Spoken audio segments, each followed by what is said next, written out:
Hello everyone, and welcome to General Hospital official channel. I hope everyone is having a wonderful day. Before we begin, please hit the subscribe button and give this video a thumbs up. Friday, February 20th, 2026. Today on General Hospital, Lulu, Laura, Tracy, Sunny, Carly, and Liz come together to remember Luke Spencer.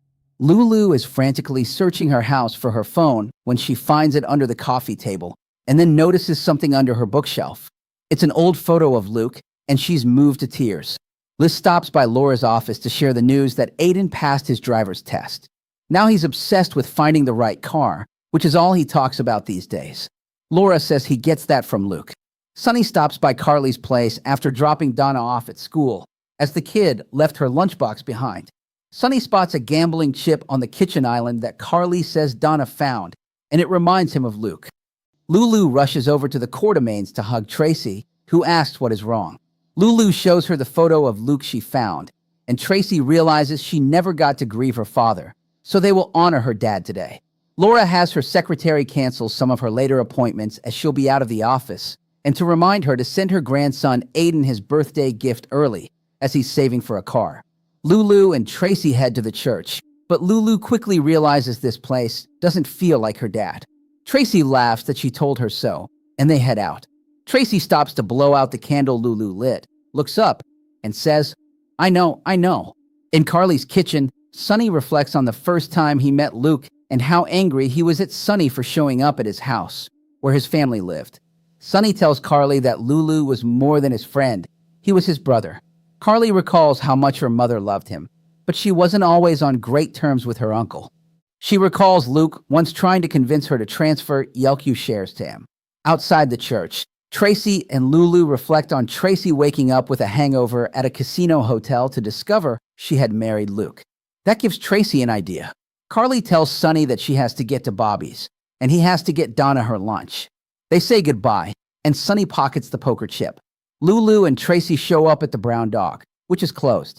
Tracy pays off the owner to let them stay, promising not to let others in. The guy puts on his jacket and heads out. We see the name on his jacket is Luke. Laura heads to church to reflect on Luke and recalls Lulu's birth and how they settled on the name Leslie Lou.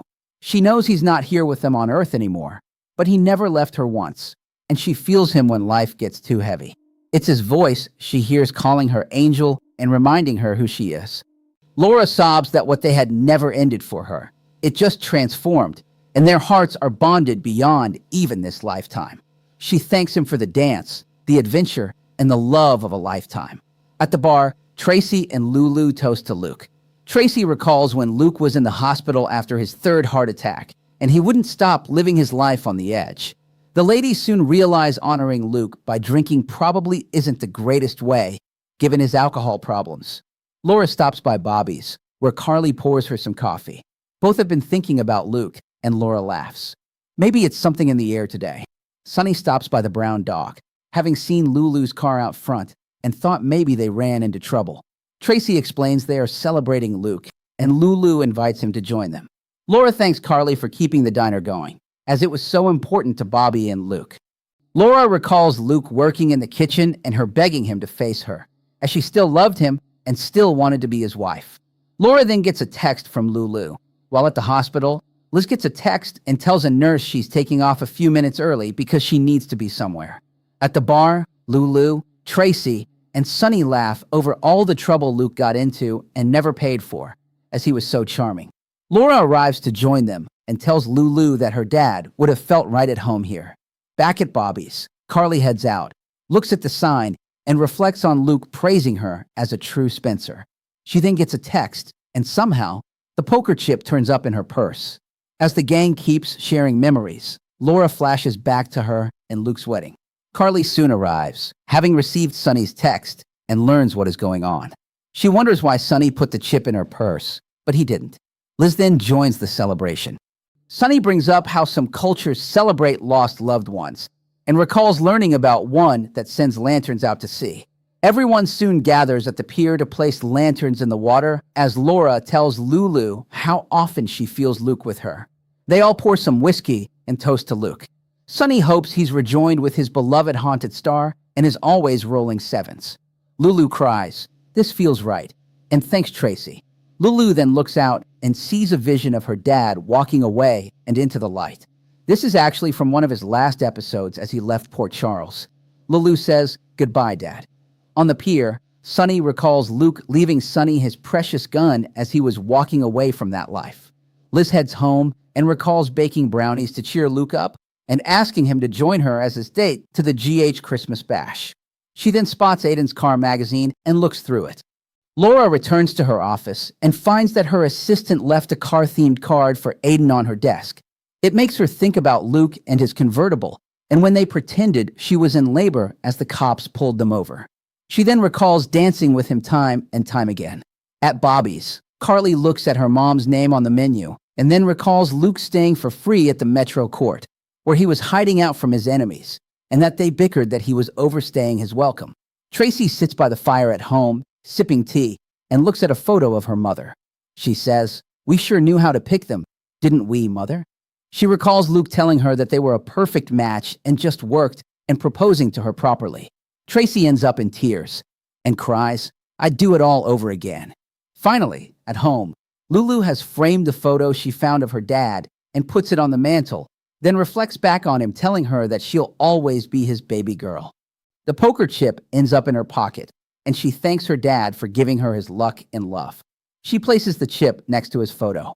On the next General Hospital, Nathan and Maxie talk about what's next. Rick gives Alexis an update on the case of Drew's shooting, and Michael decks Chase. Friday, February 20th, 2026. Today on General Hospital, the day begins quietly, almost deceptively so, as Port Charles holds its breath. There's a heaviness in the air, the kind that settles in when memories refuse to stay buried and love demands to be remembered. Inside her home, Lulu Spencer moves frantically from room to room, her pulse racing as she searches for her phone. Cushions are shifted, surfaces checked, her breath growing sharper with each passing second. Finally, there it is, tucked beneath the coffee table. Relief washes over her, but only for a moment, because as Lulu straightens up, something else catches her eye. Beneath the bookshelf, half hidden and forgotten by time, lies an old photograph. She picks it up slowly. Her hands tremble, and the moment she sees him, her father, Luke Spencer, the world seems to stop. Memories crash over her in waves. Laughter, chaos, love, loss. Tears spill freely as Lulu clutches the photo to her chest, grief finally finding its voice. Across town, Elizabeth Weber steps into Laura Collins' office with a warm smile and welcome news. Aiden has passed his driver's test. He's over the moon, talking nonstop about cars, dreaming of freedom, independence, the road ahead. Laura smiles knowingly, her eyes softening. "He gets that from Luke," she says gently. And just like that, Luke is there again, in the way life keeps moving, in the traits passed down, in the echoes of who he was. At Carly's place, the past finds its way in too. Sonny Corinthos stops by after dropping Donna off at school. She'd forgotten her lunchbox, and he couldn't let that slide. As they talk, Sonny's eyes land on a single poker chip resting on the kitchen island. Carly explains Donna found it, but Sonny doesn't hear her anymore. That chip pulls him straight back to Luke, to the man who once stormed out furious when Sonny showed up at his house, protective of his family, larger than life. Sonny exhales slowly. "Luke wasn't just a friend. He was my brother," Sonny admits, the weight of it settling deep. Carly smiles sadly, remembering how fiercely her mother loved Luke, even when family tensions ran high. She recalls Luke once trying to charm her into signing over Yelku shares, a classic Luke Spencer move. Meanwhile, Lulu rushes to the Quartermain mansion and collapses into the arms of Tracy Quartermain. When Tracy sees the photo, something inside her breaks open. She realizes she never truly allowed herself to grieve Luke. Not properly, not fully. Today, they decide they will honor him. Laura quietly cancels her remaining appointments. Family matters more today. Before leaving, she reminds her secretary to send Aiden his birthday gift early. He's saving for a car, after all. Some traditions never fade. Lulu and Tracy head to the church, hoping for comfort. But the moment they step inside, Lulu feels it. This isn't her dad. The walls are too still, too quiet. Tracy chuckles knowingly. She told her so. As they leave, Tracy pauses long enough to blow out the candle Lulu lit. tilting her head upward with a familiar exasperation. I know, she mutters, as if Luke himself were rolling his eyes somewhere above. Back in Carly's kitchen, Sonny continues reflecting on Luke's anger, his loyalty, his refusal to live quietly. Carly soon heads to Bobby's, while Sonny rushes down on her lunch, slipping the poker chip into his pocket. Outside the church, Tracy and Lulu laugh through tears as they remember Tracy waking up in a casino hotel, hungover, only to discover she'd married Luke Spencer. And just like that, Tracy gets an idea. They arrive at the Brown Dog, closed. Tracy handles it the only way she knows how, paying off the owner to let them stay, promising no one else will enter. As he grabs his jacket and heads out, the name stitched on the back catches the eye. Luke. It feels like a sign. At the church, Laura finally allows herself to grieve. She remembers Lulu's birth, choosing the name Leslie Lou. She speaks to Luke as if he's right there, because in her heart, he always is. She sobs softly, thanking him for the dance, the adventure, the love of a lifetime. What they had never ended. It's simply transformed. Their hearts are still bound, beyond this lifetime. At the bar, Lulu and Tracy raise a toast. Tracy recalls Luke after his third heart attack, stubborn, reckless, refusing to slow down. Soon, reality sets in. Honoring Luke with alcohol, maybe not the best idea. They laugh anyway, because Luke would have laughed too. Laura stops by Bobby's, where Carly pours her coffee. Both admit they've been thinking about Luke all day. Maybe it's something in the air, Laura says with a smile. Sonny arrives at the Brown Dog after spotting Lulu's car. When he learns what they're doing, Lulu invites him to stay. Soon, memories flow easily. Stories of trouble Luke escaped through sheer charm. Then Laura arrives.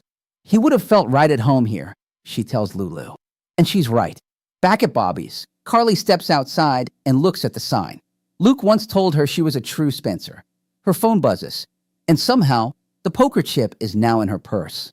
As the group continues sharing memories, Laura flashes back to her wedding with Luke. Carly soon joins them. Confused about the chip, Sonny swears he didn't put it there.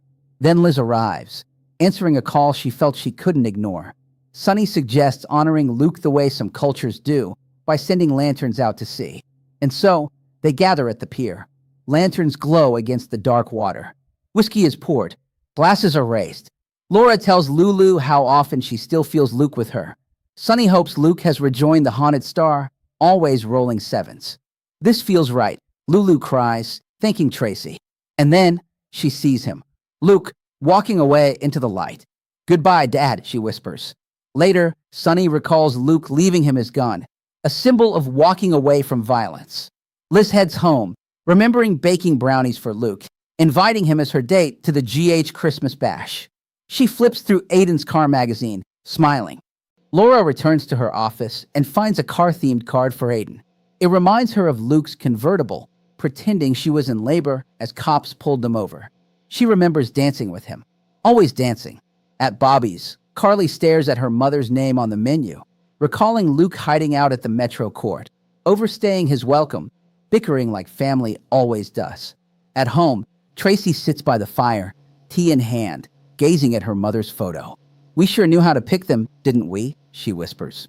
She remembers Luke telling her they were a perfect match, proposing properly. Tears fall. I'd do it all over again. Finally, at home, Lulu frames the photo she found and places it on the mantle. She remembers Luke telling her she'd always be his baby girl. The poker chip appears in her pocket. She smiles through tears, thanking him for his luck and his love, placing the chip beside his photo. Next on General Hospital, Nathan and Maxie face what comes next. Rick updates Alexis on Drew's shooting, and Michael decks Chase.